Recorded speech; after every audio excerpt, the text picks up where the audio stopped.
Boa noite, todo mundo tá me ouvindo?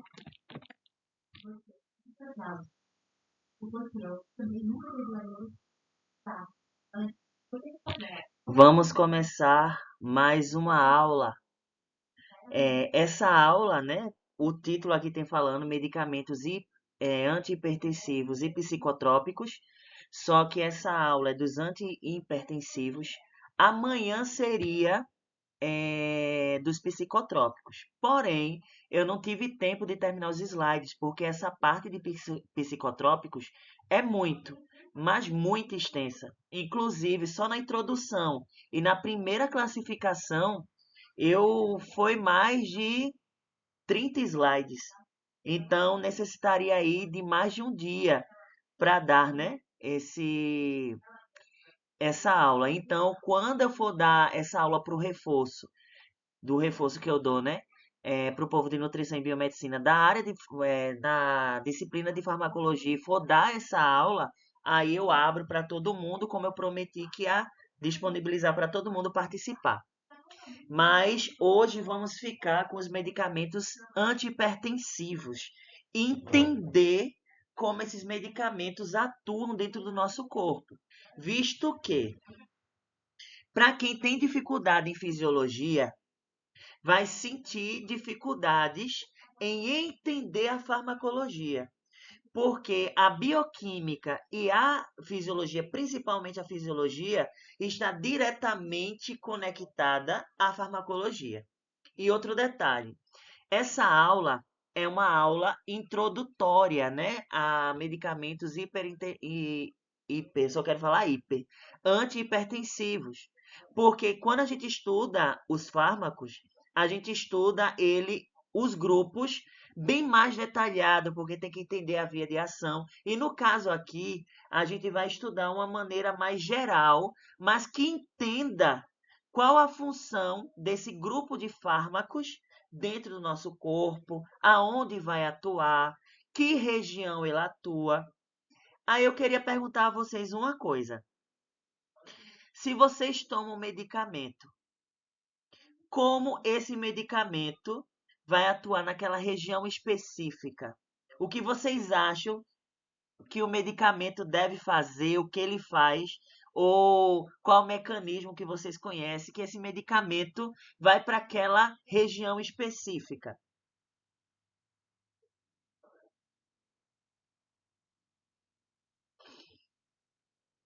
E aí? Pode falar, Renan, você não faça a mínima. Estou falando dos medicamentos em geral, não em antihipertensivos, viu? Porque, por exemplo, eu já vi, né? Pessoas com com dor de dente. Aí pega o dipirona e goteja diretamente em cima do dente. Aí vê que não passa. Mas se é o dente que está doendo, não é mais fácil colocar logo em cima, porque atuaria ali de maneira mais rápida do que ingerir o medicamento para ele ser absorvido e atuar. Mas será que ele atua no dente? Ou ele atua em outro lugar? E aí? Vocês podem digitar também, se vocês não quiserem. Ontem vocês estavam todo animado participando. Hoje todo mundo calado, é?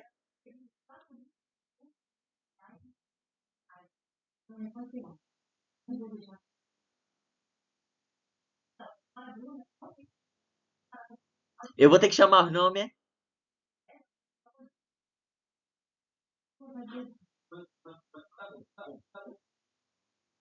Boa, boa noite, vamos lá. Qual foi o medicamento que eu estava um pouco distante? É qualquer medicamento. Eu perguntei como o medicamento ele sabe onde ele vai atuar. Onde é que como que ele sabe, né? Pelos canais de ligação. Você fala como se tivesse esse canal de ligação que você fala é tipo um receptor. Isso, receptor de membrana, isso. Isso, receptor de membrana. Isso, muito bem. A Josiane falou aqui. Já me fiz essa pergunta várias vezes, mas nunca pesquisei. Pois é, os medicamentos, eles têm agonistas e antagonistas, certo? Agonista é quando esse medicamento atua no receptor, certo? E nesse receptor ele ativa esse receptor. E antagonista significa que quando esse fármaco, a gente fala, não é o medicamento, né? O fármaco, que é o que é o potencial ativo dentro do que a gente está tomando, ele chega nesse receptor, ele inativa. Aí a gente chama de antagonista, certo? E esses receptores, eles têm regiões específicas. Existem receptores que estão no nosso corpo todo, mas existem receptores. Receptores são proteínas de membrana que está na membrana da célula, que é específico, por exemplo, pode ser de uma região específica do cérebro. Nosso cérebro tem um centro, né, que a gente chama de centro da dor. Então, o dipirona, né, que é um analgésico, o paracetamol, eles atuam no centro da dor no cérebro. Para dores dores, como eu posso falar? Dores baixas e medianas, certo? Então, quando ele atua no receptor da dor, ele atua inibindo a dor, né? Dor pouca dor, dor mediana ali, do corpo todo, porque ele vai atuar no receptor da dor no cérebro. Entendeu? Ele não vai atuar no dedo que você cortou, no dedo que fraturou, no braço que está queimado, no dente que está doendo. Ele não vai atuar naquela região. Ele vai atuar no centro da dor, inibindo. Aí o que acontece? Toda dor do corpo você possivelmente vai parar de si. Porém, existem dores que se intensificam. Imagine, você está com o dente doendo, mas está com o dedo fraturado. Então, aquela dor do dente vai ser encoberta pela dor do dedo fraturado, certo? Então, aquele analgésico vai atuar em dores menores, pequenininhas, entendeu? Aí, para dores mais fortes, aí vem morfina e entre outras coisas que é administrado, né? Mas a gente não tem medicamento assim para tomar para uma dor muito forte. Inclusive, quando nós sentimos uma dor muito forte, nosso corpo ele desliga, puf, e a pessoa acaba desmaiando, né? Justamente porque se aquela dor se intensificar, a pessoa fica muito agoniada e pode causar outras coisas além só da dor, certo? Vamos começar a nossa doideirinha. Eu quis começar, né, pelos medicamentos antihipertensivos, porque além de ser profissionais de saúde, certo? As pessoas que têm hipertensão muitas vezes tomam medicamento, mas não faz a mínima o porquê está tomando, aonde ele atua e se aquele medicamento que ele está tomando realmente é para hipertensão, que vamos estudar aqui, que existem medicamentos para hipertensão que ele não é para hipertensão, porém pode ser utilizado contra, né, antihipertensivo para a pessoa diminuir a pressão, mas ele diretamente ele é como se fosse uma consequência. Aí eu pergunto que eu sei que tem hipertensão, né? A Jacilene. Jacilene, você sabe o nome do remédio que você toma? Losartana, 50 miligramas. Losartana, né? Vamos falar sobre É. ele aqui. Eu já tomo, né? Aqueles que eu falei ontem. Eu tomo para cada um dos tipos. Eu tomo 3 remédios. Só que não é o losartana, né? É o succinato de metropolol, o isordil, que dinitrato de isosorbida e o maleato e o enalapril. Aí o que acontece? Todos os 3 são remédios que, quando administrado, né? Quando eu tomo ele, administrado não. Quando eu tomo eles, vão atuar como antihipertensivo e os 3 atuam em regiões diferentes. Um atua no beta-bloqueador, ele é um beta-bloqueador, a gente vai estudar sobre eles. Um é inibidor da ECA, vamos estudar eles também, que são medicamentos antihipertensivos, inibidores da ECA. e o liberador de NO, do óxido nítrico, né, que é o vasodilatador. Então, eu tomo três, eu tomo as variedades todinha que existe aí, né? Vamos lá.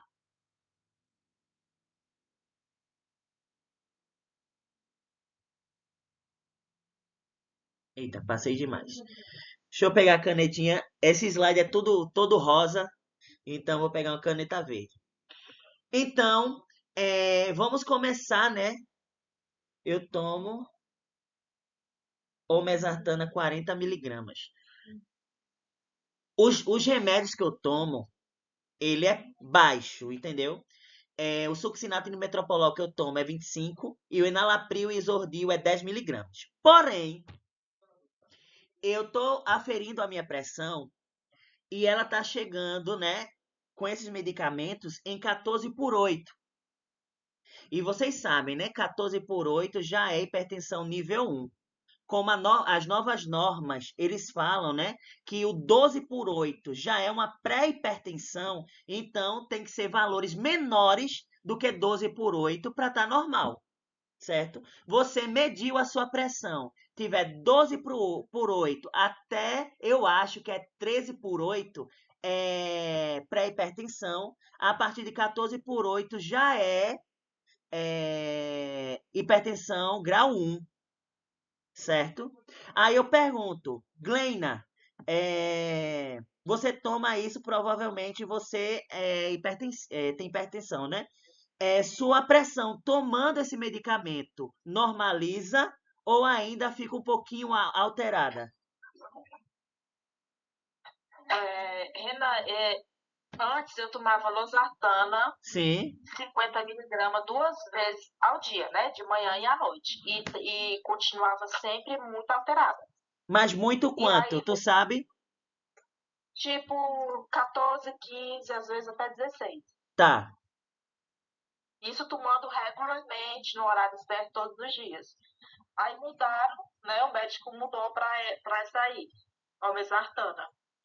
Melhorou um pouco. Chega a 12 por 8, 13 por 9, 14 por 9, nessa faixa. Mas ainda não normaliza, mas fica numa pressão ainda que não é tipo alarmante, né? Exato, exatamente. E diminuiu os sintomas, que eu sentia muita dor de cabeça. Agora eu não sinto mais nada. Pronto. Jacilene. Será que Jacilene tá aí? Tô, querido, fale, pergunte. E aí, você tomando losartana, ele normaliza ou ainda fica um pouco alterado? Ó, minha pressão ainda fica alterada, que eu vou ter que voltar agora em outubro para revisão. Mais alterado Ela até ficou quanto? bem alterada. Eita. Ela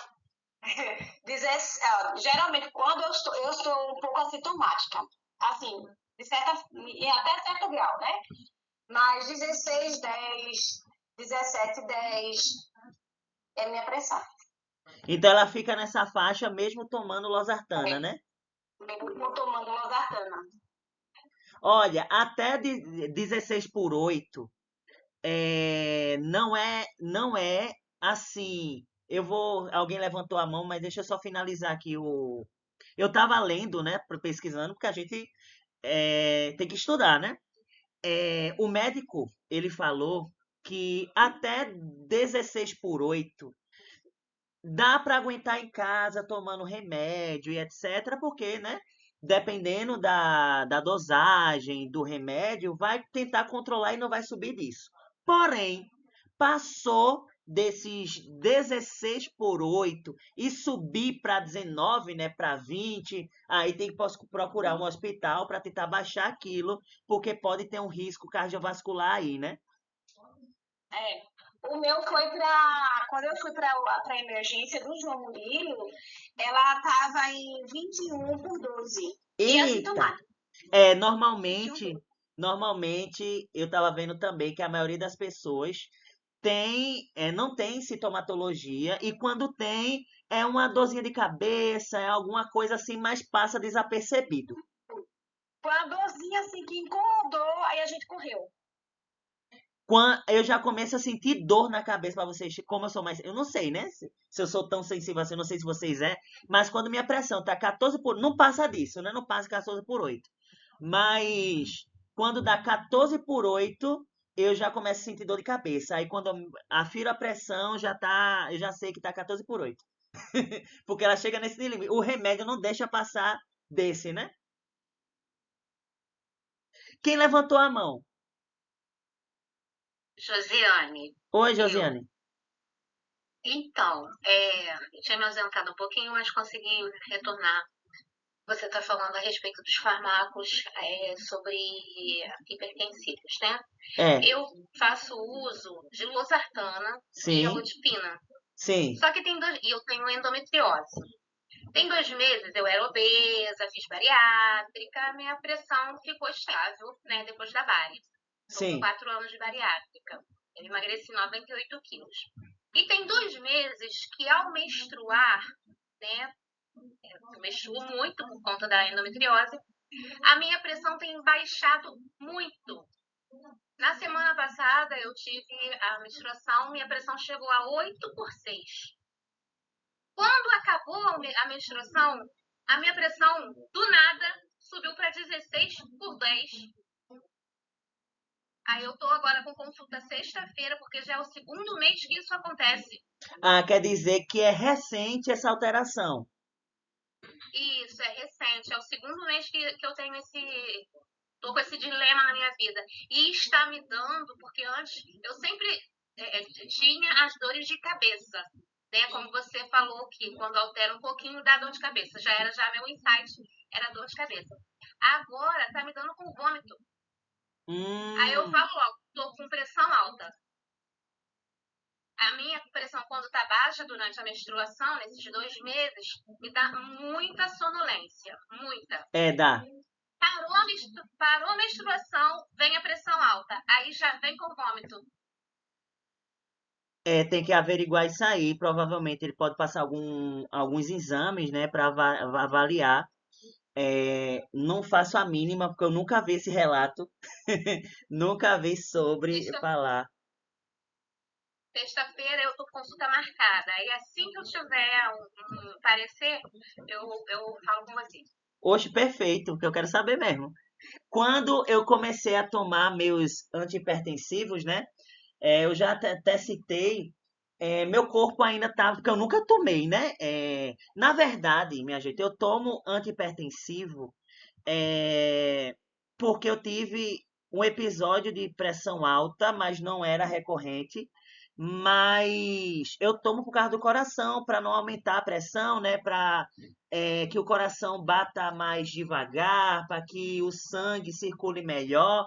Só que logo no início, como eu tomo 3 antihipertensivos, minha pressão começou a baixar.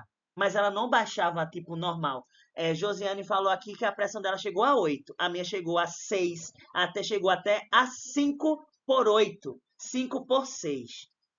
É uma sensação muito estranha no corpo, é uma sensação de tontura, mas assim, eu sentia muita tontura, mas eu saía com o meu cachorro, quando o meu cachorro era vivo. Eu saía com ele pra rua, eu levantava, mas eu sentia uma sensação muito estranha. Aí, eu não sei nem como descrever essa sensação, mas eu não sentia enjoo, não sentia dor de cabeça, era como se a cabeça estivesse flutuando. Aí, quando eu aferi a É o pressão, mundo da lua. isso, a cabeça flutuando, aquela sonolência, aquela vontade de ficar deitado. Aí, quando eu aferi a pressão, tava 8, 7, 6, e ela descia muito rápido quando eu tomava o remédio, né? Aí, quando eu vi que tava em Então, 5, 5 por alguma coisa, eu digo, se baixar mais, eu desmaio. Aí, de 5 não passava, aí começava a subir. E hoje em dia, com o mesmo medicamento, meu corpo se acostumou, né? Agora fica. Às vezes está 11 por 9, 12 por 8, 13 por 8, aí chega 14 por 8, não passa disso. meu último mapeamento, desculpa, Renan, meu último mapeamento de pressão no ano passado, que eu faço uma vez por ano. Eu dormindo, até o meu médico ficou impressionado. E ainda brincou, você tem chance de morrer dormindo. Eu falei, pronto, minha família inteira morre dormindo. Eita. Minha pressão chegou a 5/3. Eu dormindo, Mas foi por nesse. volta das 3:30 da manhã. Eu nunca mais esqueci disso. É. E não é só Muito isso, né? baixa, Além, oscilando muito. E antigamente, quando eu era obesa, minha pressão chegava a 22. você vai entender, Josiane, que nosso corpo, ele tem um insight, certo? Eu vou falar sobre isso. Quem é do reforço sabe do sistema renina-angiotensina-aldosterona, né? É, o nosso corpo, ele, quando o nosso corpo abaixa a pressão demais, nosso próprio corpo, ele tenta aumentar. E a gente tem um sistema de aumentar a pressão. Então a gente vai entender. Mas será que é esse sistema que está alterado em você para a pressão fazer descer? Ou será que é outra coisa? Aí a gente vai entender isso nessa aula. Então, vamos falar sobre os medicamentos antihipertensivos, né? Vamos falar sobre. Aí aqui eu botei como se fosse um sumário, né? Como se fosse não. É um sumário. Então, hipertensão arterial, aqui, onde tem medicamentos antihipertensivos. Os objetivos do tratamento, principais classes dos antihipertensivos, mecanismo de ação. Só que esses mecanismos de ação é bem leve, entendeu? Não é nada aprofundado, porque não é a aula de, né, aprofundada sobre farmacologia. É algo mais leve. Indicações clínicas, efeitos adversos e contraindicações, interações medicamentosas. Não vamos falar nessa aula, né, sobre interações medicamentosas, que são uma aula à parte. Como, por exemplo, não tomar, tem determinados remédios que, tomados em conjunto, podem alterar a ação do outro e esse remédio não atuar de maneira satisfatória. Os 3 remédios que eu tomo, como eles são totalmente diferentes, os mecanismos de ação são totalmente diferentes, então eu tomo os 3 ao mesmo tempo, certo? Então não altera. Não era para eu tomar os 3 ao mesmo tempo. Era para eu tomar, tipo assim, um agora, aí depois de meia hora, 1 hora, tomar outro. Mas não, eu tomo tudo de uma vez, aí já dá logo uma tontura, dá um negócio, né? Porque quando a pessoa toma, o coração bate mais devagar e etc. Mas eu tomo tudo de uma vez, eu não tenho paciência, eu acabo me esquecendo. Eu mostrei de uma vez, acabo me esquecendo, imagine tomando um a cada hora, né? E alguns cuidados, né, farmacêuticos, nós vamos falar aqui sobre esses medicamentos antihipertensivos. Para quem toma medicamentos, né, antihipertensivos, quem é da área de saúde aqui, que eu já sei que tem algumas pessoas e quiser falar durante a aula, eu sempre vou estar perguntando e vocês podem interagir também para ver se sente essas coisinhas aqui. O gato está aqui do lado dormindo e se tremendo todo, né? Tá sonhando. Vamos aqui. Vamos aqui. Antihipertensivos. Vamos lá. Olha aqui. É uma doença crônica, certo? Caracterizada pela elevação persistente da pressão arterial. Renan, pressão arterial, artéria. Por que não veia? Porque a gente não mede a pressão venosa, só pressão arterial. Vocês já se perguntaram isso?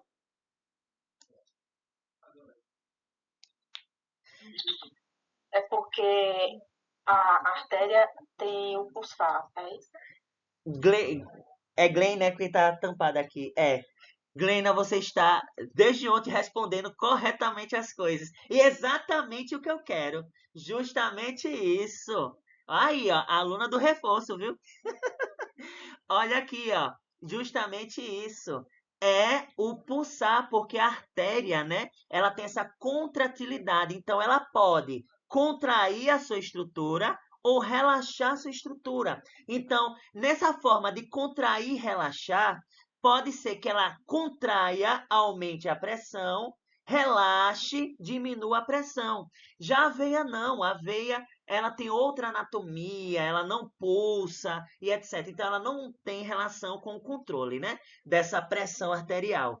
Outro detalhe, A pressão arterial, né, é levada para a gente caracterizar como hipertensão arterial sistêmica. Sistêmica porque atua no corpo todo, viu?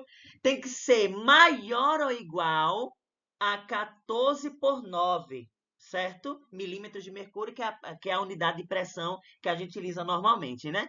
A partir daí a gente chama de hipertensão grau 1, aí tem hipertensão grau 2, hipertensão grau 3, grau 4 e camisa de saudade, né? Quem passou disso, né? Não se espera muito baixar. Eu já conheci, tem um homem que eu já vi que ele tinha pressão 31. Vocês têm noção? 31, que é 310 a pressão sistólica. 31, 310. E ele tá vivo até hoje, viu? E a pressão dele não baixa, não. É 27, 28, 26. Ele toma remédio que for, ele não baixa. E eu não sei de onde ele é, mas eu já vi ele dando uma palestra por aqui, por Vitória. E ele falou que ele é o único caso do mundo a ter uma pressão 31. É o único caso do mundo e ninguém entende por que ela chega nesse nível. Não botou o casaco. Oi, não botou outro casaco. Esse aí tá aguentando. O coração, né? Principalmente por causa da pressão.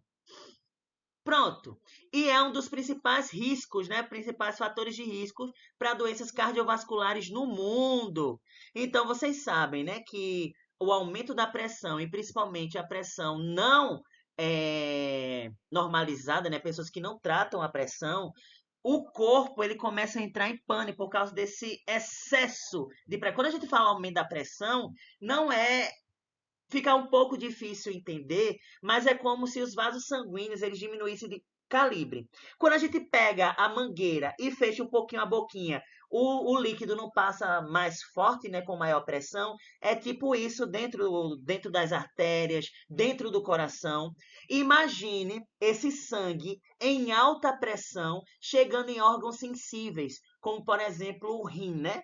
Pode estourar veia, pode estourar as artérias, pode causar necrose dos órgãos, causar falência dos órgãos, né? Justamente porque vocês sabem que as artérias, elas não ficam, em vez, não ficam grossas, né? Elas vão ficando fininha, fininha, fininha.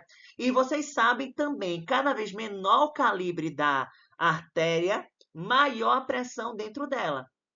Imagine uma pressão já elevada dentro de um capilar sanguíneo. Esse capilar se rompe. Então, pode ter pequenas hemorragias nos órgãos, o fígado causar necrose do fígado, causar falência, insuficiência renal, como a gente falou ontem, né, sobre a insuficiência renal crônica causada por uma hipertensão não tratada, nos casos clínicos de ontem. Então, é um dos fatores cardiovasculares, porque também afeta coração. O coração tem que bombear com mais força, né? Para ter uma força sustentar, carregar o sangue dentro das artérias mais afiladas.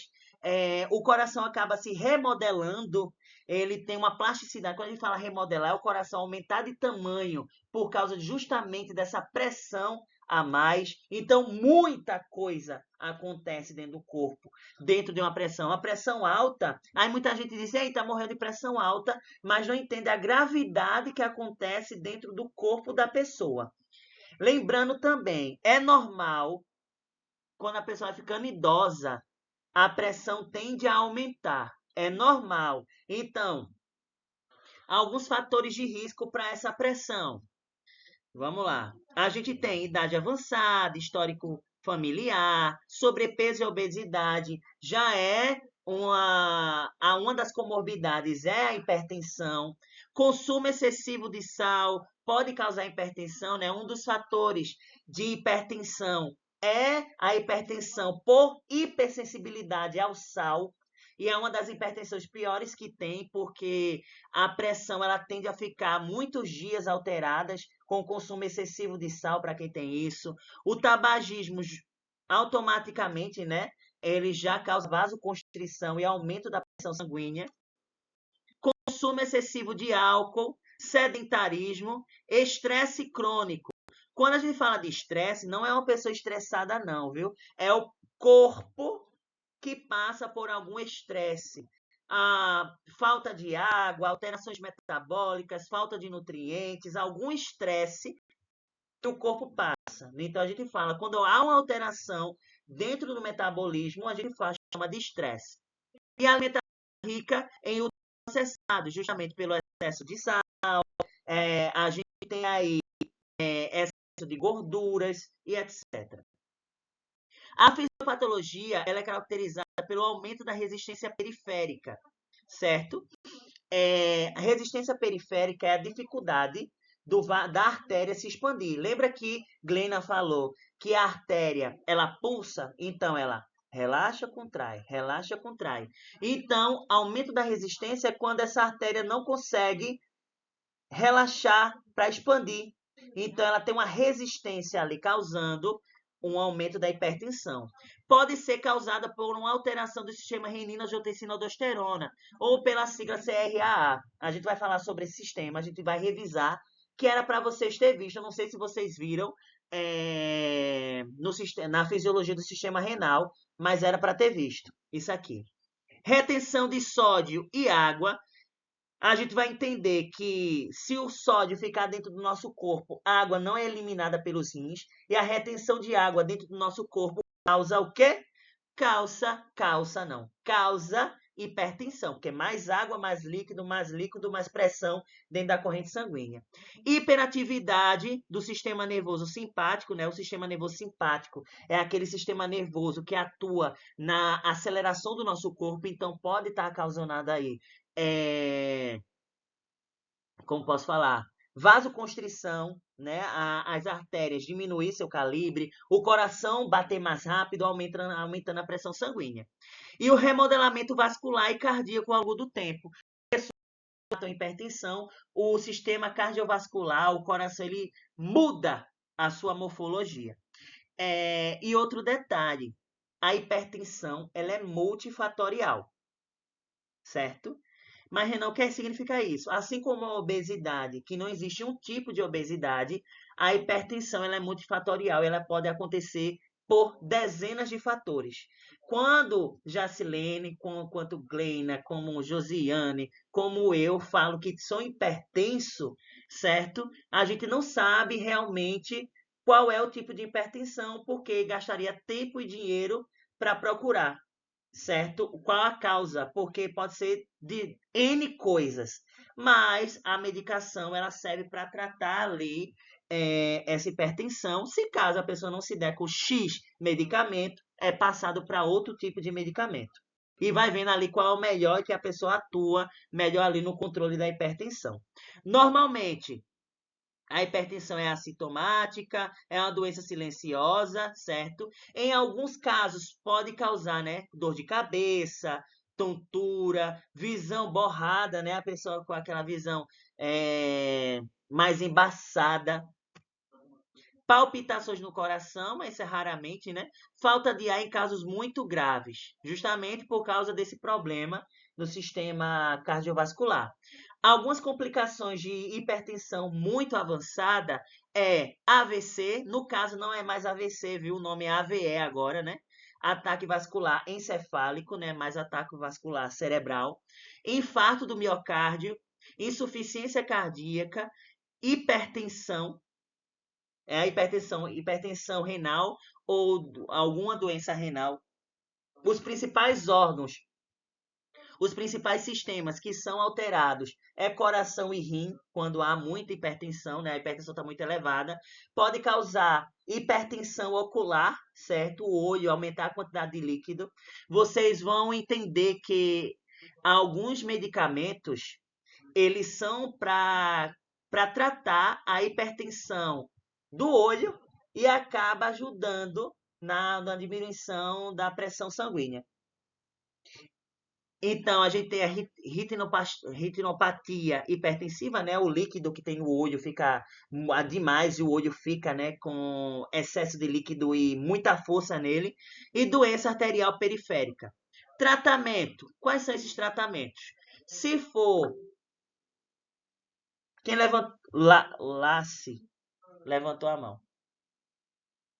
Sou eu, Renan, Gleina. Ah, tá. A hipertensão hipertensão do olho é o glaucoma ou o glaucoma é outra coisa? Pode ser também, porque a hipertensão ocular, ela gera N coisas, entendeu? Mas pode ser também uma das hipertensões oculares, o glaucoma. Inclusive, vários medicamentos, como eu falei, né? 90% dos medicamentos, eles são utilizados para tratar outra coisa. Porém, como consequência, esse medicamento acaba baixando a pressão sanguínea. Então, dependendo da pessoa, da fisiopatologia da pessoa, pode utilizar aquele medicamento ou não. A gente vai entender isso. E o tratamento, né? Pode ser uma alimentação saudável.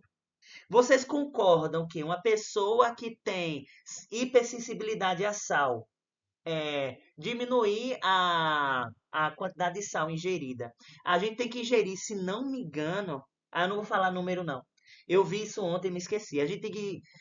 É uma baixíssima. 2 gramas, 3 gramas, 5 gramas. Não lembro de sal. Quem quiser aí pergunta e bota aqui no. Pesquisa e bota aqui no chat. A gente tem um limite. A gente precisa ingerir sal. Sem sal a gente não sobrevive. Tanto pelo cloreto, né, o Cl, porque o sal é NaCl, porque a gente sabe que nosso estômago funciona através do ácido clorídrico, então precisa de cloro para formar esse ácido clorídrico. Então a gente tem que tomar o sal, ingerir sal de alguma forma. E o sódio participa de diversos processos celulares, contração muscular, bomba de sal de potássio, como o Tainara colocou, condução nervosa e etc. Então a gente precisa de sal.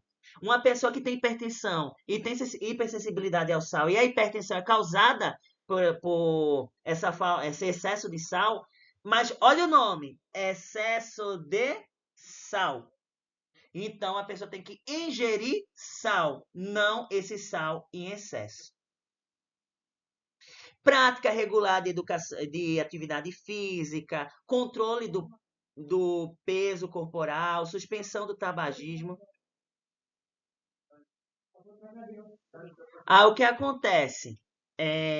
Essas características favorecem que algumas pessoas nem precisam mais tomar medicamento. Apenas com essas atividades consegue controlar a pressão arterial. Entendeu? É 5 gramas, né? 5 gramas de sal. É isso mesmo. Eu fiquei com medo de falar 5, porque para mim era muito, mas é 5 gramas de sal. Tem um limite, né?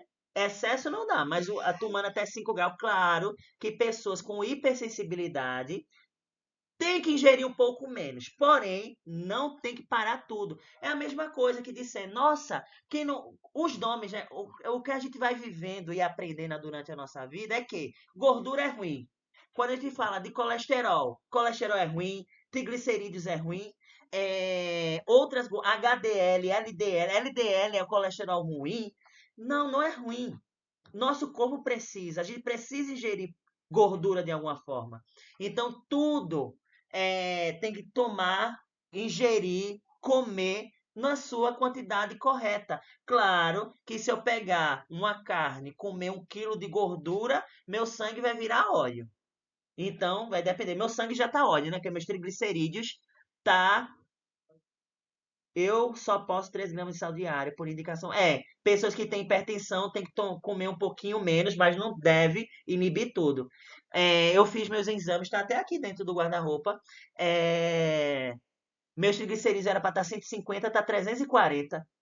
Se subir mais um pouquinho, eu tiro o meu sangue e frito o ovo. O número correto depende da unidade. Se estiver contando o sal direto do saleiro, o limite é 5 gramas. Se estiver controlando o sódio nos rótulos de tá. 2.000 miligramas é 2 gramas. Vamos aqui, continuar. Redução do consumo de álcool e, em alguns casos, e se o uso de antihipertensivos, caso seja indicado pelo médico. O médico vai observar você. Se só a alimentação e os hábitos de vida forem suficientes para equilibrar a pressão, ok. Mas se a pressão começar a aumentar muito, causar prejuízos, aí ele vai indicar algum antihipertensivo. E dentre os antihipertensivos, a gente tem isso aqui tudinho. A gente chama de classes, né? As principais classes de antihipertensivos, que são os diuréticos, os inibidores da ECA, que é o IECA, os bloqueadores dos receptores de angiotensina 2, que é o BRA, ou os BRAs, beta-bloqueadores, bloqueadores dos canais de cálcio e vasodilatadores e outras classes específicas. A gente vai estudar qual hoje, né? A gente vai estudar quem hoje? Os diuréticos, os inibidores da ECA, os beta-bloqueadores e os bloqueadores de angiotensina 2, certo? Os bloqueadores dos canais de cálcio são medicamentos que atuam nos vasos sanguíneos, inibindo, né? Bloqueando esses canais de cálcio, causando vasodilatação, certo? Então a gente não vai estudar eles. E a gente tem os vasodilatadores, como por exemplo o meu, o enalapril. O enalapril, o isordil, não, o isordil. O isordil está relacionado aí a ajudar o vaso sanguíneo, liberar um vasodilatador, que é o óxido nítrico, certo? Então, a gente tem aí várias coisinhas. Aí eu vou perguntar a vocês. Vocês já ouviram falar sobre a angiotensina 2 e a ECA? Depois eu coloco para ele. Jacilene, Tainara, Gleina, eu sei que já ouviu. Mas eu quero ouvir de vocês. Vocês já ouviram esse nome? Schiller não, Edmaira disse que não, Elaine disse que não, é Marili, Eca mesmo, Julie disse que não, Keila disse que não, Josiane não. Aí é um pouco preocupante. Sabe por quê? Esse assunto, né, de ECA, angiotensina 2, é o assunto básico que se estuda dentro da fisiologia renal. Aí é um pouco, como eu posso falar, preocupante, porque se vocês não viram essa parte, né, nos PDFs que a universidade, que eu não vou citar nomes aqui, né, na gravação, proporcionou, vocês devem procurar a fisiologia por fora. Sabe por quê? Vocês vão se deparar com várias cadeiras de patologia, fisiopatologia, farmacologia, e outras disciplinas que vão necessitar de fisiologia. Então, isso é um pouquinho preocupante. Então, pesquisem, volte do zero. Tem vários. Tem esse aqui que eu vou ditar para vocês. Vou escrever aqui, ó, anotem aí. Eu já botei várias vezes no grupo. É o MK Fisiologia. É Fisiologia para o Ensino Superior. É MK Fisiologia, não tem esse N aí não, porque eu digitei errado. MK Fisiologia. É Fisiologia para o Ensino Superior. Nesse caso, estudem. Vocês vão sentir dificuldades e vocês vão precisar para a vida de vocês. Eu estou dando essa diquinha a vocês. Eu já perguntei logo, porque a gente vai falar sobre isso. Eu vou explicar o processo. Não se preocupem, não se preocupem, que eu vou explicar todo o processo, quem é a ECA, onde atua e etc, viu? Para todo mundo aqui entender quando eu falar do mecanismo. Mas também, entre nesse site, não vejam videoaula de fisiologia para o ensino médio, para Enem, não veja. Foque no ensino superior.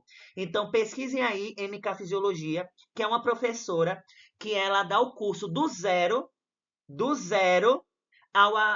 até todos os sistemas, sistema cardiovascular, nervoso, urinário, ela explica tudo e vocês sentar um pouquinho por dia, fazer anotações, assistir uma aula e vai indo. Eu estudei muito por ela para passar no mestrado e só estudando por ela, sem utilizar os livros que o professor, né, em 2 semanas consegui passar no mestrado em 6 vagas de 60 pessoas. Então, essa professora, ela é fantástica, viu? E outro detalhe, ano que vem, Renan vai entrar no doutorado. Tô doidinho para ser chamado de doutor Renan. Vamos que vamos. Vamos aqui. Pressão arterial. Vamos lá. O que é pressão arterial? Pressão arterial é a pressão do líquido dentro do vaso sanguíneo. E esse líquido quem? É o sangue. Então, a pressão normal, ela tem que ser menor do que 120 para a pressão sistólica e menor do que 80 na pressão diastólica. Ou seja, menor do que 12 por 8. 11 por 9, 11 por 8 é normal, tá perfeita. Quando tá de 12 por 8 para 139 por 89, a gente chama de pré-hipertensão. Aí tem que ficar de olho, certo? Mas, Renan, minha pressão estava assim, mas depois normaliza. Vocês sabem, né? Que quando a pessoa vai comer, você vai jantar, almoçar, ingerir um salgado, comer alguma coisa, a pressão, beber muita água. Apesar de beber muita água, eu estou morrendo de sede aqui. Vai beber meio litro d'água de uma vez. Esse meio litro vai para o sangue. Então, você vai aumentar a pressão sanguínea temporária. Depois normaliza. Isso é o normal, certo? Pré-hipertensão é quando esses valores ficam na mesma faixa continuamente. Você mediu, aferiu a pressão durante o dia todo e a pressão ficou nesses valores. Então, é um pré-hipertensão aí, ó. De 14 por 9 a 159 por 99, hipertensão estágio 1. Acima de 16 por 160 por 100, estágio 2. Aí tem estágio 3, estágio 4 e morte. Porque não passa disso, né? Tem aí. Tem outras tabelinhas que está mais detalhado. Inclusive, eu até perguntei, não sei se vocês lembram, que quando eu vou dar um curso assim, eu sempre faço uma pergunta no grupo lá de nutrição, certo? E vocês me responderam, né? Muita gente disse que tinha uma pressão menor do que. Deixa eu pegar aqui a tabelinha. Deixa eu voltar aqui.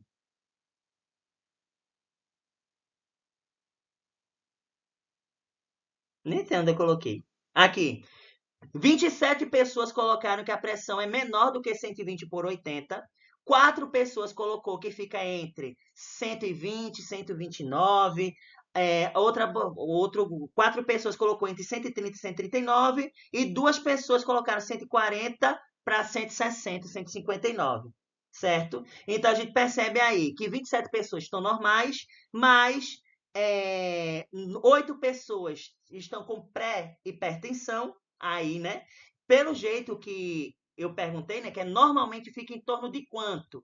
Aí, se é em torno de quanto, significa que é uma média. Então, 8 pessoas com pré-hipertensão e 2 pessoas com hipertensão no estágio 1, certo? Eu queria que tivesse mais pessoas votado, né? Que o grupo tem 400 e poucas pessoas, e só esse pouquinho de pessoas votaram.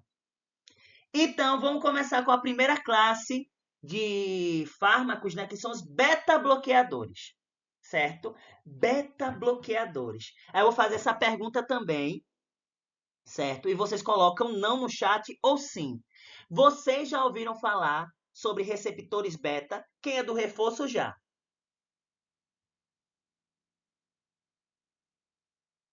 Ou não? Glena, sim, eu já sei. Receptores beta. Tainara também já sei que sim. Edmaira, não. Keila disse que sim. Esse assunto é estudado dentro da fisiologia cardiovascular, certo? São os receptores beta. Quem são esses receptores beta? Os receptores beta são receptores que a gente tem no coração e outras partes do corpo, certo? Vamos classificar esses receptores em beta 1 e beta 2. Beta 1 está no coração, beta 2 está no pulmão, certo? Beta 1, quando ativado, ele é ativado pelo sistema nervoso simpático e causa aceleração do coração. Quer ver um exemplo? Quando Jacilene ganhou uma festa surpresa. Aí ela ficou, nossa, teve aquele susto. O coração fez o quê? Bateu mais rápido.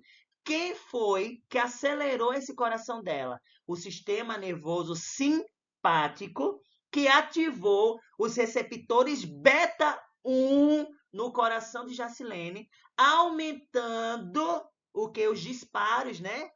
Aumentando a pressão, não, aumentando o batimento cardíaco, tá? Os beta-2, eles atuam no pulmão e quando eles são ativados, eles causam bronquioconstrição. Então, foque nesse negócio que eu falei, beta-1 e beta-2. Outro detalhe.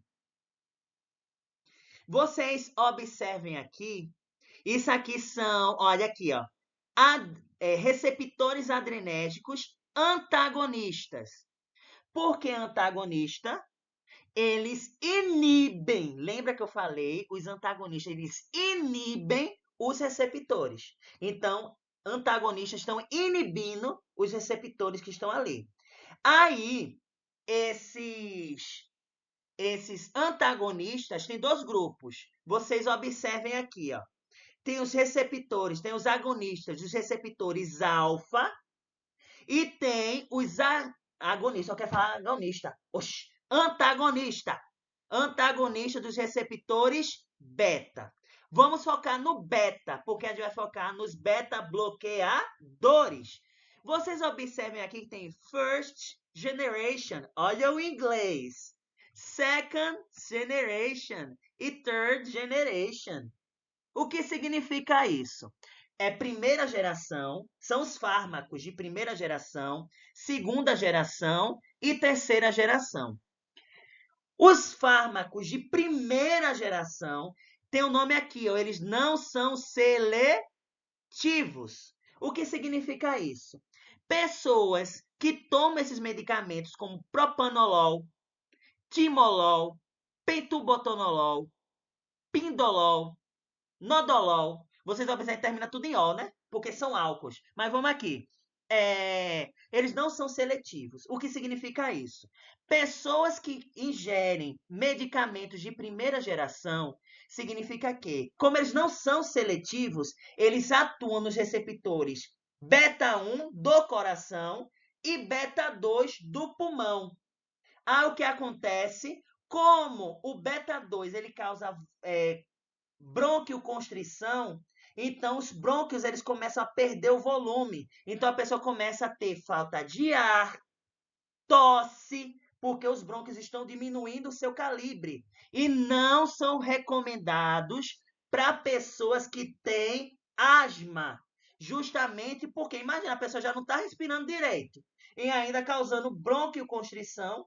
Então, fármacos de primeira geração que não são não seletivos, que atuam nos receptores beta-1 e beta-2 no coração e no pulmão, eles são utilizados para pessoas que não têm problemas respiratórios, certo? E não são indicados para as pessoas que têm asma, por exemplo, bronquite, algum problema respiratório.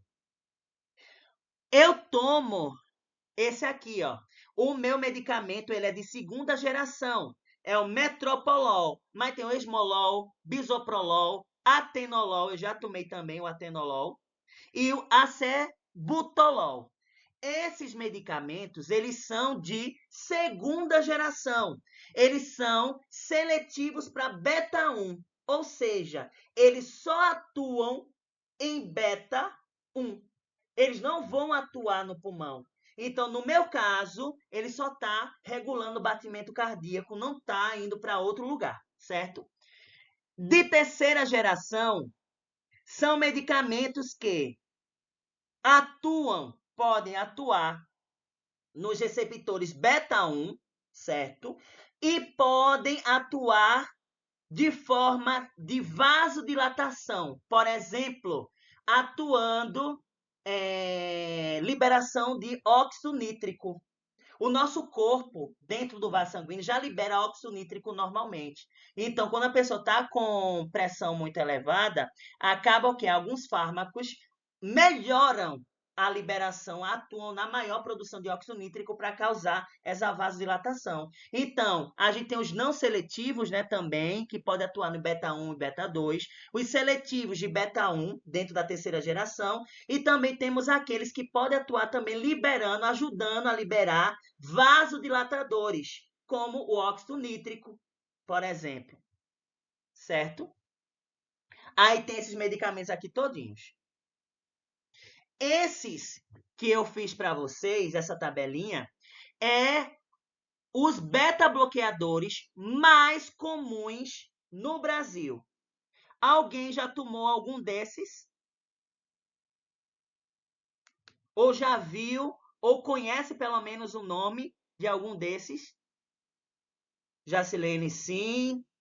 Gleina, sim. Josiane, sim. Então, ó, vocês percebem, Marili já ouviu falar, Edmaira não. Então, aqui, ó, vocês observam que na primeira coluna, Schiller não. A gente tem o princípio ativo, que é necessariamente um fármaco que tem ali dentro, né, que vai atuar no nosso corpo. E, Keila, não. A gente tem aqui, ó, o nome comercial, que é o nome do remédio. Por exemplo, deixa eu pegar aqui para vocês, viu? Que eu sou muito didático.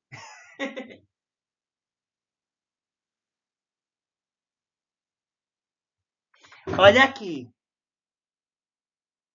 O Metropolol, deixa eu botar aqui. Vocês conseguem ver o nome? Celozoc. Tá ao contrário para vocês, né? Olha aqui, ó. Succinato de Metropolol, 25 miligramas. Aí aqui, ó. Observe, ó, o Metropolol é o princípio ativo. É ele que vai atuar no meu corpo, atuando nos beta-1, porque ele é seletivo para beta-1. E aqui, ó, o Celozoc, que é o nome comercial dele, certo? Existem alguns fármacos que não vêm com o nome comercial Celozoc, só vem o nome do princípio ativo, que é o succinato de Metropolol, certo? Mas por que eu pego o Celozoc, que vocês observam que o Celozoc ele não é genérico, eu pego de graça, viu? Os hipertensivos que eu pego, antihipertensivos, eu pego de graça na farmácia. Esse aqui, a unidade, ele está em torno de R$ 50. Depende, né? Tem loja que 30, 27, 50, depende da marca. Esse aqui não é o genérico, certo? Eu pego de graça. Eu pego 2 desses. Então já vai embora R$ 100 de graça para mim, né? Mais ou menos. Aí tem, vocês observam aqui, né? O atenolol, propanolol, carvedilol, bisoprolol, nebivolol. E vocês observam aqui, tem a seletividade dele.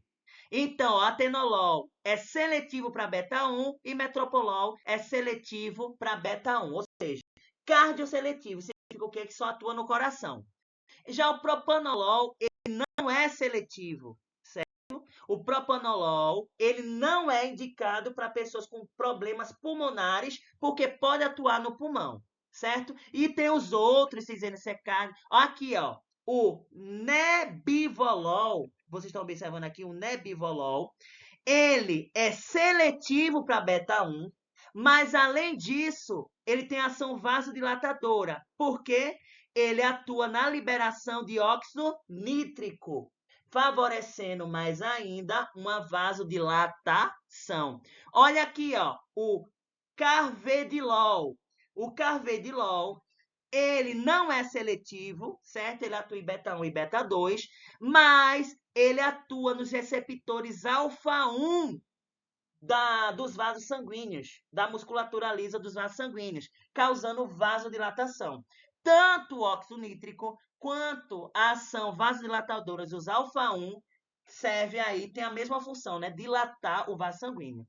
Na quarta coluna, tem a dosagem mínima e a dosagem máxima. Vocês observam que aqui tem o metropolol de 25 miligramas, mas eu não tomo um por dia, eu tomo 2. Se é 25, eu tomo quanto por dia? 50. Então, eu tomo a dose mínima, que é 50 miligramas por dia, certo? E assim tem outros medicamentos aqui com a sua dosagem e a frequência que é estimada de 1 a 2 vezes por dia, de até 3 vezes ao dia e etc. Todo mundo está entendendo isso, né? Olha aí. Eu trouxe, né, as imagens de alguns, né, com atenolol, 25 miligramas, o succinato de metropolol. Vocês estão vendo aí que às vezes não tem o nome da marca, né? Normalmente os genéricos eles trazem normalmente o nome do medicamento mesmo, como o atenolol, o succinato de metropolol, o propanolol. Aí eu pergunto uma coisa a vocês. Olha isso aqui. Eu tenho em mãos o succinato de metropolol 25 miligramas, não genérico. Aqui na imagem de vocês é o succinato de metropolol genérico. Aí eu pergunto, atuam da mesma forma no meu corpo? Marili disse que sim. Gleina disse que sim. Keila disse que sim. Aí, Renan, repete aí, por favor. Eu estou perguntando. Sim, eu tenho aqui, ó, o succinato de metropolol nas minhas mãos, que não é genérico, certo? E aqui eu tenho o succinato de metropolol genérico na imagem. Aí eu perguntei se eles atuam no meu corpo de maneira igual. Acredito que sim, Renan. E se eu disser que não? Aí, ficou com dúvida. Olhe, eu estou dizendo, ele atua, olha o nome, atua da mesma forma, mas ele tem o mesmo princípio ativo e vai chegar no coração, ele é um beta-bloqueador e vai diminuir. Mas a ação deles podem ser diferentes. Eu vou pegar aqui exemplozinhos para vocês, que eu sou muito didático.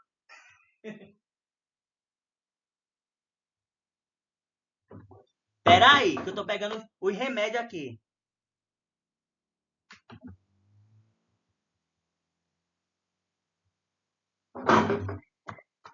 Vamos aqui. O genérico tem a mesma forma que o original, menos o similar. Todos vão ter a mesma coisa dentro. Eu vou explicar o porquê, a diferença. Gente, esse aqui é o maleato de enalapril, certo? Olha, é igualzinho que tem na imagem aí, ó. Da MS, certo? 10 miligramas. Esse é o maleato de enalapril também. Esse aqui eu não tomo. Esse aqui eu sinto resultados. Esse aqui não sinto resultado satisfatório. É o mesmo princípio ativo, maleato de enalapril, 10 miligramas, os dois são genéricos, porém é de laboratórios diferentes, né? Mas esse eu não passo mal. Esse eu passo mal. Por quê? Esse... Oi, pode falar. Eu acredito que seja as outras substâncias que são usadas para produzir. Que tem alguns deles que falam sobre o veículo, né? E para produzir o material, o comprimido, no caso. Primeiro ponto perfeito, Jacilene. Para produzir um medicamento, eles têm que ter o mesmo princípio ativo, mas as substâncias que estão nele, né, para compor o comprimido, podem ser diferentes. E outro detalhe, a tecnologia que ela é proporcionada. Sabe por que eu prefiro esse succinado de metropolol, que não é genérico, do que esse que é genérico? Porque esse aqui, ele tem uma tecnologia que é chamada de liberação controlada lenta. Durante todo o dia, esse medicamento aqui, ele vai ser liberado aos poucos, certo? Então, vai liberar de pouquinho em pouquinho e meu coração vai recebendo pequenas doses e eu fico ótimo com isso. Já outros, por exemplo, outros succinato de metropolol, eles não têm essa tecnologia de liberação lenta. O remédio vai com tudo. Aí o quê? Já dá outra sintomatologia, entendeu? Aí o que acontece? Esse aqui, né? que é de outro laboratório, eu sinto que eu não absorvo ele de maneira satisfatória. Por quê? Dependendo da composição, pode dificultar a absorção desse fármaco. Pode ser que nesse laboratório, eu não sei não, viu? Eu só estou citando assim.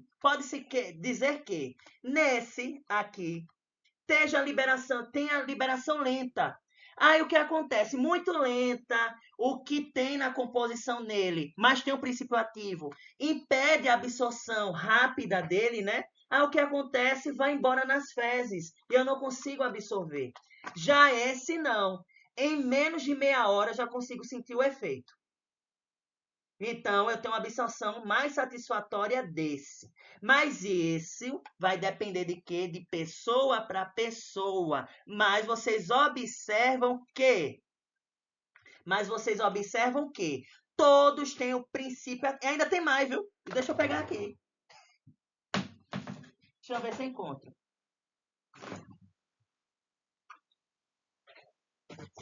Tem mais! Olha aqui, ó.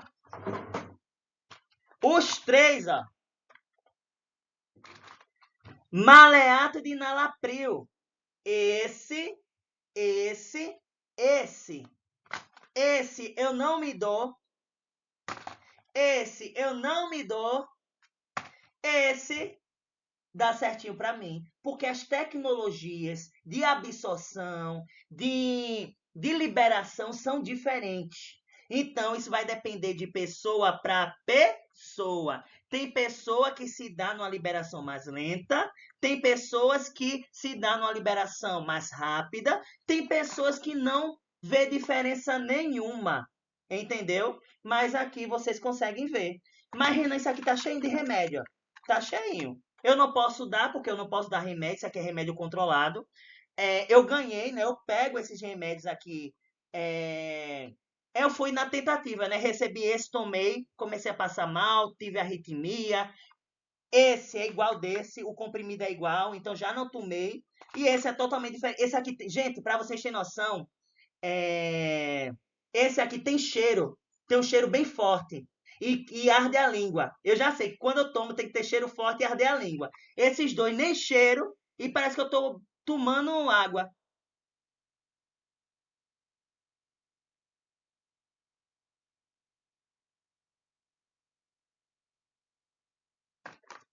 Por que eu guardo esses aqui? Por que eu guardo esses? Porque pode chegar algum momento, né? A validade deles ainda está daqui a alguns anos. Aí o que acontece? Pode chegar algum momento que às vezes eu procuro um remédio e não tem, principalmente esse aqui. Aí eu guardo esses aqui como fonte reserva para eu tomar quando não achar do outro. Mesmo não dando muito certo, mas eu não vou morrer, né? Tem que ter estoque aqui. Aí eu guardo eles. Mas não tem muito não, só tem 3 caixinhas só. Vamos lá, continuar. Então, os beta-bloqueadores, como eu falei, eu não quero falar mecanismo de ação, eu quero que vocês entendam, entendeu? Eu quero que vocês entendam o processo. Então, os beta-bloqueadores, se vocês observarem aqui, eles inibem os receptores beta. Deixa eu achar a canetinha onde está, porque ficou aqui, ó. Eles são antagonistas dos receptores beta. E beta 1 está no coração. Vocês estão observando aqui que tem uma cascata de reação. Tem muita coisa aqui dentro. A gente não vai precisar entender. Mas aqui, ó, no final de toda essa reação química que acontece, qual é o objetivo? Diminuir a velocidade de contração, né? O coração bater mais relaxado, diminuir a força máxima do coração e diminuir a velocidade do coração. Então, eles são diminuir. Então, aqui, ó, como resultado, os efeitos clínicos diminui a frequência cardíaca, diminui a força de contração, diminui a condução do átrio. Quando a gente fala de diminuição da condução, significa a condução elétrica do coração. Todo mundo já sabe que o coração funciona, o batimento dele, com disparos elétricos, né? Como o coração está batendo mais devagar, a gente tem, né? Redução do consumo de oxigênio, certo? E eles são, né, utilizados como antihipertensivos, antiarrítmicos e antiisquêmicos. Antiarrítmicos, metoprolol, eu tomo para o meu coração bater mais devagar, justamente para não causar arritmia cardíaca. Entre outros, né, como atenolol, metoprolol, bisoprolol, propanolol, certo? Aí, a gente tem, né, o atenolol e o metoprolol como beta-1 seletivos, propanolol como receptores beta não seletivos, pode atuar no beta-1 ou beta-2. Diuréticos. Quando a gente fala de diuréticos, significa que a gente está falando de perda de água, né? Diurético, diurese, perder água, né? Então, são medicamentos que são utilizados para diminuir o volume de água do seu corpo, certo? E a diminuição do volume de água do seu corpo causa o quê? Diminuição da pressão arterial, certo?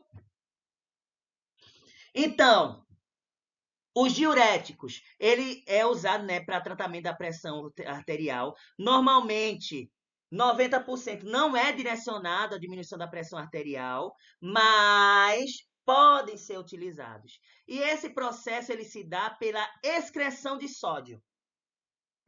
O nosso corpo tem que eliminar sódio. Tem que eliminar sódio para poder perder água. Então, todos os medicamentos vão eliminar sódio de alguma forma pelos rins, certo?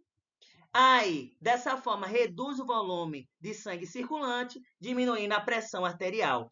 Isso acontece porque ele aumenta a diurese, perda de água pela urina, pela excreção de sódio e água, diminui o retorno venoso do coração, né? Menos sangue ali, diminui a carga do coração, reduzem o débito cardíaco e o uso contínuo pode diminuir a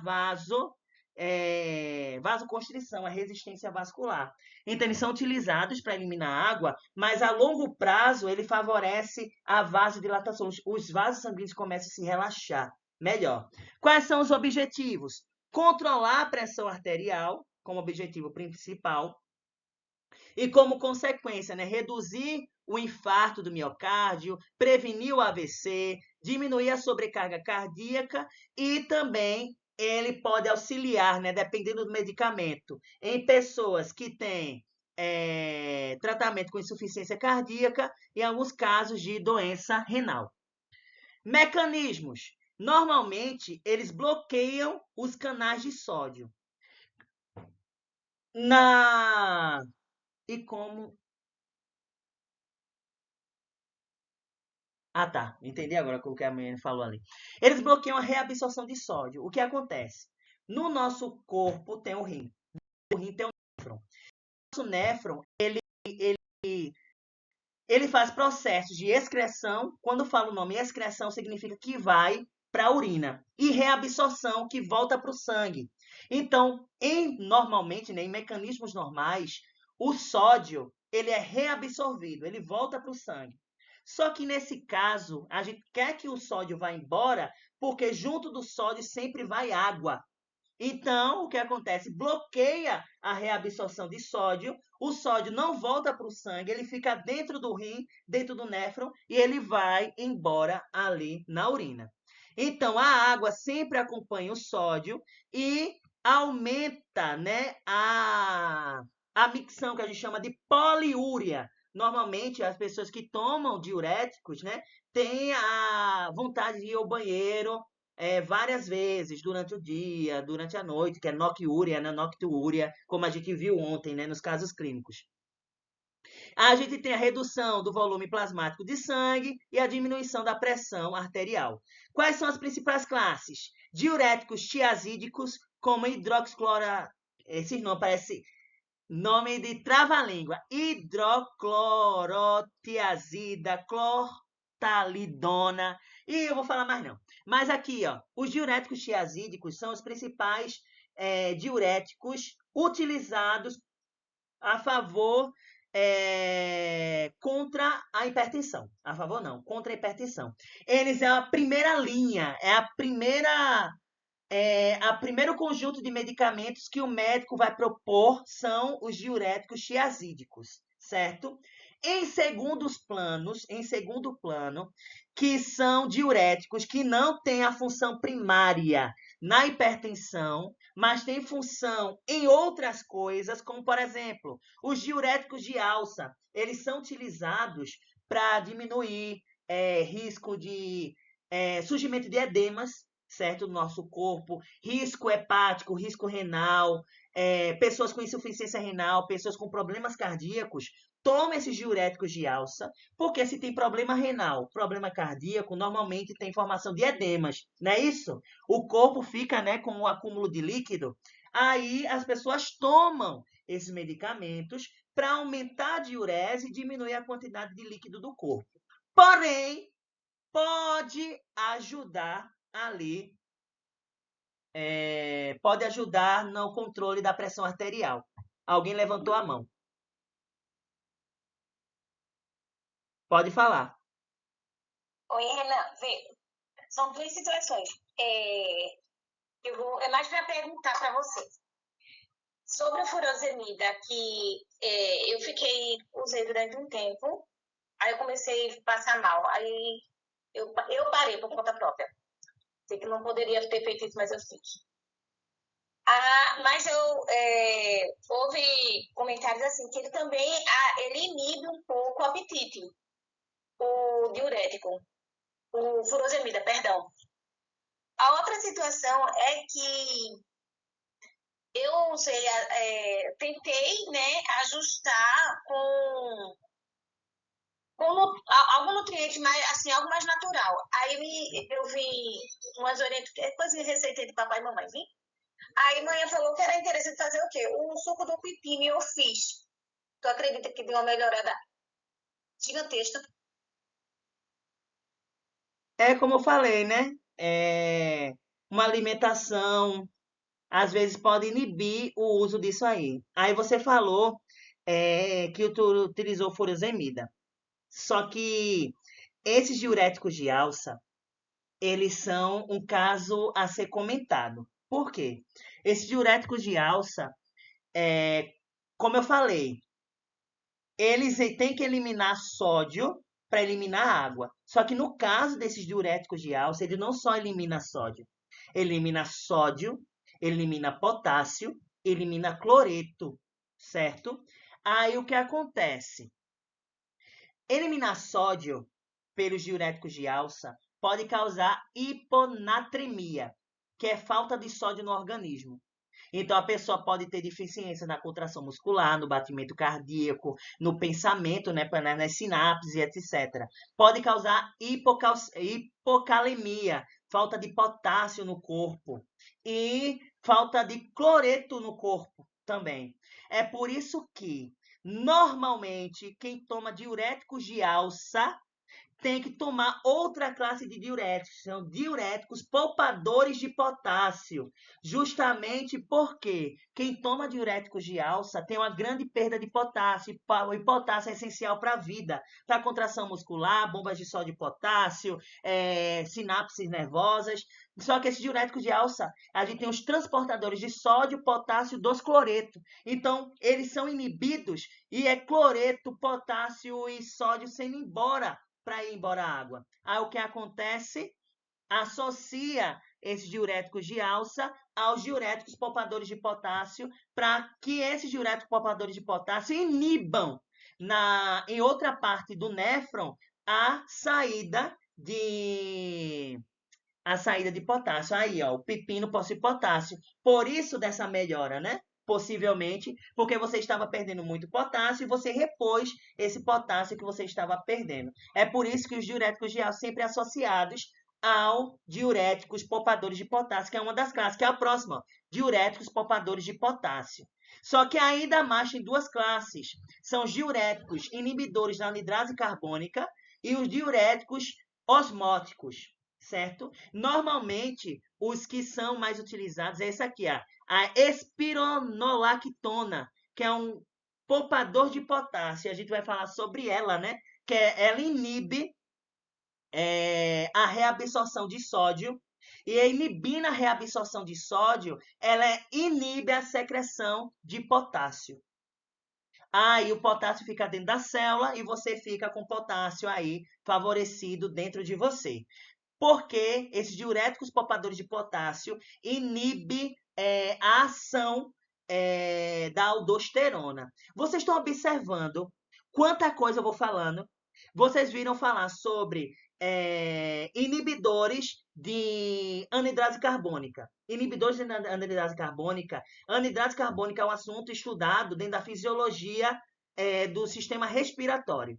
Então tem que saber isso aí. Outra coisa, eu estou falando do néfron, eu estou falando de. Eu não ainda citei nomes das partes do néfron. O néfron tem a cápsula de Bowman, o glomérulo, o tubo consocido distal, a alça de Henle, o tubo consocido proximal, tem o ducto coletor, tem cada partezinha dele tem uma função diferente. Já estuda dentro da fisiologia do sistema renal. É por isso que eu falei. Peguem o nome de MK Fisiologia e estudem, viu? Vocês vão precisar. Olha aqui, ó.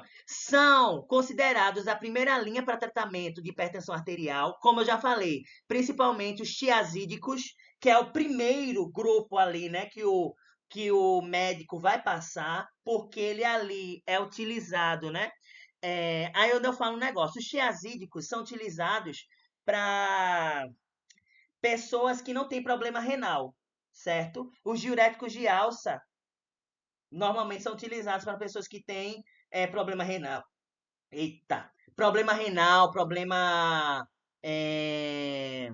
Como posso falar? Problema de coração. Então, se você está tomando diurético de alça, saiba que ele é direcionado para pessoas que têm alguma comorbidade extra, além da hipertensão, viu?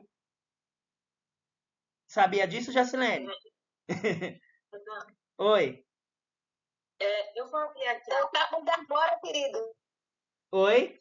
Gleina, pode falar. Pronto, eu vou abrir aqui a câmera e para você ver a medicação que eu tomo para hipertensão, para saber qual tipo, se tem como você ver isso aí, qual tipo de diurético que ele contém. Tá. Ó,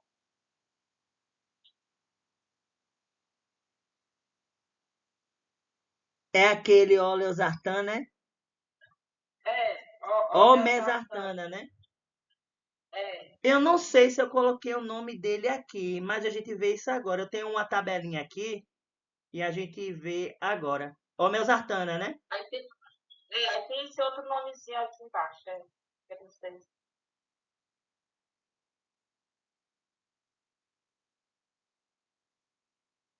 É um composto, né?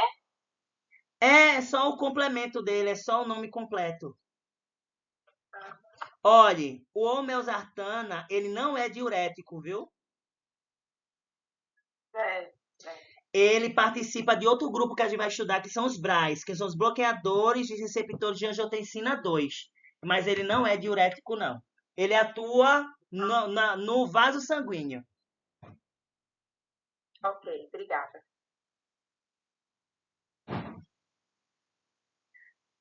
Vamos aqui, ó.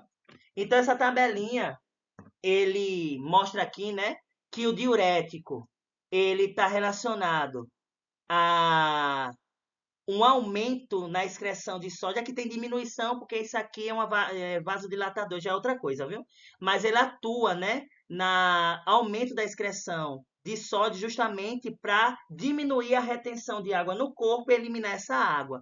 Enquanto os beta-bloqueadores vão ajudar onde? Diretamente ao coração, diminuindo a frequência cardíaca. É sempre ao contrário que está aqui.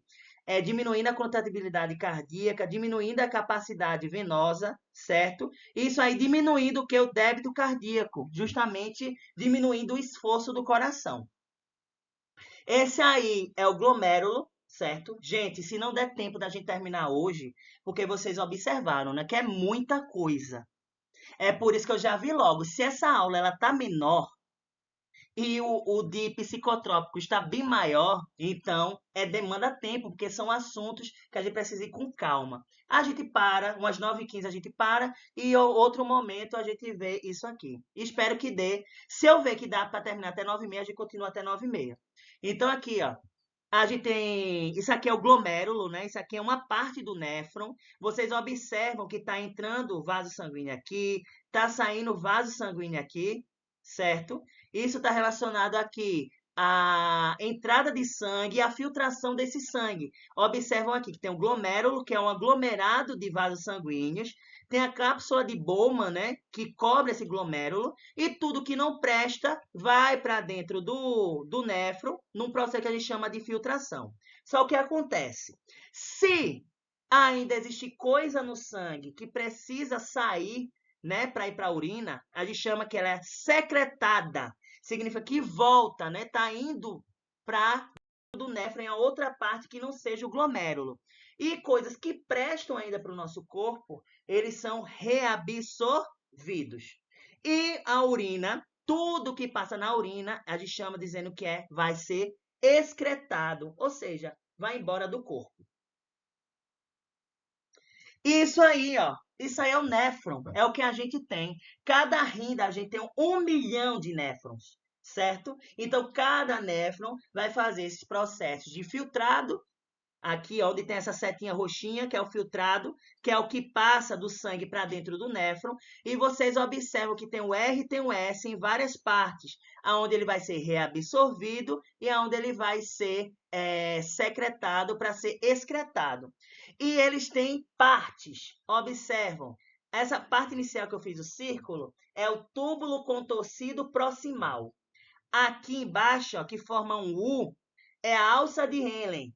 Observa que a alça de Henle tem uma parte mais fina, que a gente chama de segmento fino da alça de Henle, e tem uma parte mais grossa, que a gente chama de segmento grosso da alça de Henle. Na porção aqui, ó, mais final, a gente tem o túbulo contorcido distal e tem um tubo mais grosso, que a gente chama de túbulo ou ducto excretor. Então, ele tem várias partezinhas. Cada parte dele tem uma função específica na reabsorção, na secreção de alguma substância dentro aí que precisa ou não ainda dentro do nosso corpo.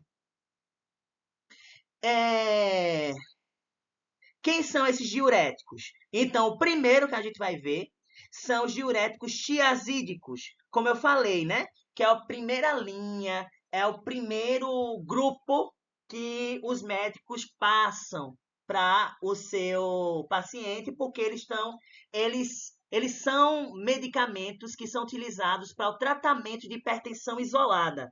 Ou seja, a pessoa só tem hipertensão, não tem outra coisa. Entendeu? Eles inibem o quê? O cotransportador de sódio e cloreto. Quando eles inibem esse sódio e cloreto, o sódio ele não é reabsorvido, ele é secretado. Quando ele é secretado, vocês sabem, não sei se vocês sabem, mas o sódio dentro do nosso corpo, ele puxa a água. Então, para onde vai o sódio, vai a água também. Então, se o sódio está indo embora para o túbulo contorcido, para os túbulos, né? Aí o que está acontecendo? A água vai embora também, diminuindo a pressão arterial. Então, aqui, como eu falei, né? A principal escolha de muitos pacientes, certo? E ele atua no túbulo contorcido distal, certo? Lá embaixo.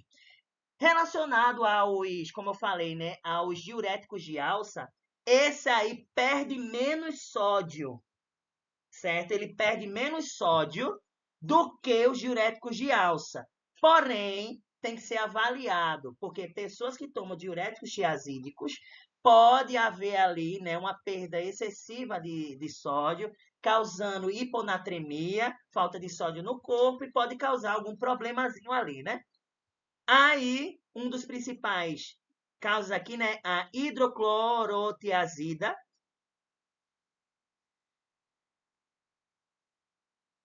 Deixa eu ver. Aqui, ó. Aqui aí tem diuréticos tiazídicos aqui, onde eu circulei, e eles inibem esse transportador aqui, ó, de sódio cloreto. Se eles inibem, o sódio, o sentido da seta é para dentro do sangue, ó. Ele não vai para o sangue. Então, ele fica dentro do túbulo e é secretado junto com a água, né? Porque a água fica retida dentro do túbulo, certo? E como eu falei aqui, ó, os diuréticos de alça são aqueles que estão presentes na alça espessa da alça de Henle, certo? E eles têm inibidores de um cotransportador, que é de 3 substâncias, como eu já falei, ó, cotransportador de sódio, potássio, 2-cloreto. Então, é secretado 3 substâncias, certo? É por isso que deve ser analisado isso aqui, né? Tem que sempre estar fazendo exames para ver os níveis desses íons dentro do nosso corpo, porque justamente pode ter a perda excessiva de sódio, causando hiponatremia, perda excessiva de potássio, hipocalemia e perda excessiva de cloreto também. Aí tem porque ele ativa mais do que os diuréticos tiazídicos, certo? Ativando mais, ele perde mais sódio e mais potássio. É por isso que ele sempre está associados aos diuréticos poupadores de potássio, justamente para não perder tanto potássio. Como já foi falado, né? A furosemida, bumetanida e torzemida. Já os diuréticos poupadores de potássio, eles atuam no ducto coletor e impedem a secreção de potássio, prevenindo a hipocalemia, como eu já falei. Então, pessoas que estão com excesso de perda de potássio na urina, pelos diuréticos de alça, tomam o diurético poupador de potássio e equilibra a quantidade ou equilibra essa quantidade de potássio pela dieta, né? Como o Jacilene falou. Olha aqui. Diuréticos poupadores de potássio, né? Eles inibem os canais, ele não inibe diretamente o canal de sódio. O que acontece? Ele inibe a ação da aldosterona, certo? Porque a aldosterona, ela favorece ali a reabsorção de sódio para aumentar a pressão sanguínea. Se a aldosterona não está conseguindo atuar nos canais de sódio por causa desses poupadores de potássio, certo? Ele inibe a ação do sódio, o potássio ele não é excretado, ou seja, ele permanece dentro do corpo, certo? Como a espironolactona, a esplerenona e outros aqui.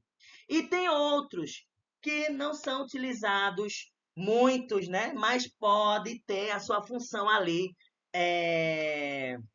como posso falar, a sua função ali na diminuição da pressão arterial. Porque normalmente esses inibidores da anidrase carbônica, eles estão associados a tratamento de pressão intraocular, como o Glena falou, o glaucoma, certo? Então, são utilizados nesses tratamentos justamente porque ele inibe a anidrase carbônica, reduzindo a reabsorção de bicarbonato.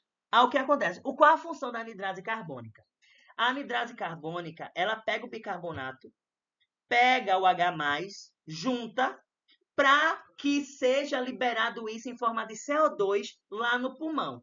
O que acontece? Dessa forma, a anidrase carbônica está inibida. O que acontece? Bicarbonato, ele não consegue voltar para o sangue para formar o CO2 para ser liberado lá na respiração. Aí ele é excretado, ele vai embora junto com o quê? Com o sódio. Se ele está indo embora com o sódio, leva água, diminui a pressão arterial. Só que tem um problema aí. Dentro do corpo tem o H. E o H+, que fica dentro do corpo, que era para se juntar com o bicarbonato para ir embora, esse H+ fica retido. E ele retido dentro do corpo pode causar acidose metabólica e a pessoa passar por uns perrengues aí muito forte, viu? Por causa disso aí. Então, aqui é só para indicar as ações aqui, ó.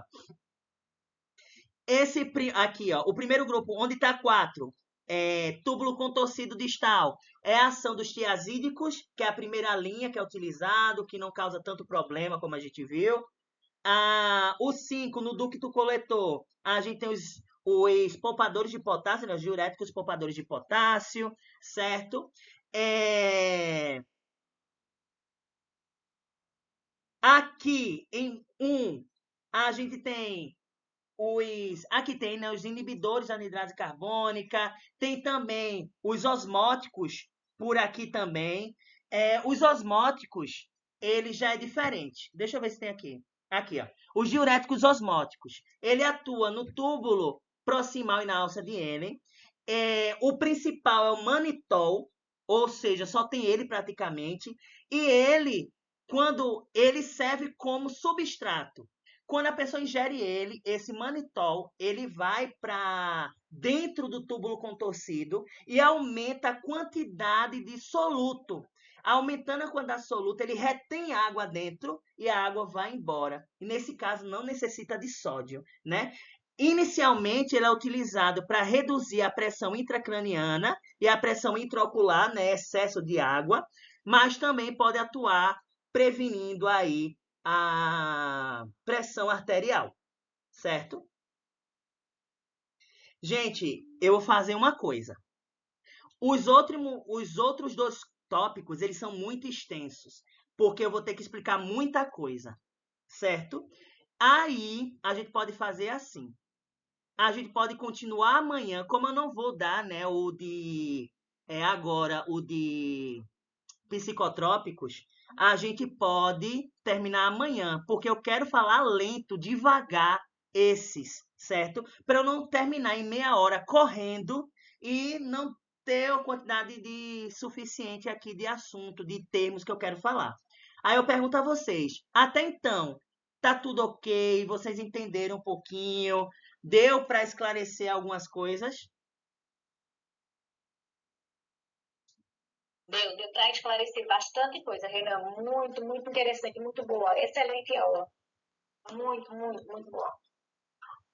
Maravilhoso, Renan. Eu entendi coisas assim que eu nem imaginava. Muito obrigada. Então, vamos aqui recapitular. Só para a gente finalizar, fechar, né? Para a gente ver que amanhã aí eu tenho que explicar isso aqui tudinho, ó. Tá vendo? A inibidores da ECA, sistema renina-angiotensina-aldosterona, tem muita coisa. Então, a gente estudou os beta-bloqueadores, né? A gente viu os beta-bloqueadores seletivos, que só atuam nos beta-1. A gente estudou os beta-bloqueadores não seletivos, que atuam no beta-1 e no beta-2. E a gente estudou também alguns, né, que a gente viu que pode atuar nos receptores alfa-1 do endotélio lá das artérias, e também, no endotélio não, na musculatura lisa e também liberação de NO, né, que é o óxido nítrico. A gente viu que tem os diuréticos, a gente estudou, né? Os diuréticos tiazídicos, que é a primeira linha, que eles causam menos sintomatologia, ele ajuda no tratamento da hipertensão não conjugada a outra doença, a hipertensão isolada. A gente estudou também os diuréticos de alça normalmente são utilizados para pacientes que têm algum problema extra além da hipertensão, certo? E normalmente eles perdem muito o quê? Sódio e potássio, então tem que ser associados aos diuréticos poupadores de potássio, ou a gente faz uma dieta aí para repor esses íons que estão faltando dentro do nosso corpo. Os poupadores de potássio é aqueles que vão impedir que a pessoa perda muito potássio ali dentro da excreção da urina, dessa forma impedindo, né, a hiponatremia e hipocalcemia, né? Calcemia não, calemia. Calcemia de cálcio. Toda vez eu troco esses nomes. Justamente ali para a pessoa ter potássio suficiente dentro do nosso corpo. Lembrando que também tem um detalhe, viu? Eu me esqueci. Ainda bem que eu voltei. Esses poupadores de potássio podem causar hipercalemia. Porque não está inibindo a saída de potássio, pode reter muito potássio. E vocês sabem o que pode causar o excesso de potássio? Parada cardíaca. Pessoas que têm hipercalemia podem ter uma parada cardíaca. A gente diz, né, que o paciente parou. Então, é por isso que esses diuréticos que não são tiazídicos gera muito problema. Vocês estão vendo aí, né? Muito problema que está sendo associado. Só os tiazídicos que estão mais de boa. Os restos sempre causam alguma coisa. Ou elimina demais, ou prende demais, e tem que repor ali, repor aqui, tem que fazer exame. Então é muito complexo, né? A fisiologia medicamentosa. A gente estudou também os inibidores da anidrase carbônica, que ela é inibida, o bicarbonato ele é muito excretado, ele vai embora. A retenção de H+, e tem um problema, a acidose metabólica, a pessoa fica com o sangue ácido e pode levar à morte também. É por isso que tem que sempre estar vendo aí. É por isso que eles não são utilizados diretamente, acho que eu nunca vi. Só se, né? Tiver em último caso, a pessoa tiver alergia a tudinho, mas, né? E, por último, a gente viu os diuréticos osmóticos, como o manitol, que ele vai reduzir, ele é utilizado normalmente para reduzir a pressão intracraniana, a pressão intraocular, mas como ele está ali liberando água, né, do corpo, pode ser utilizado como antihipertensivo. Eu vou parar a aula aqui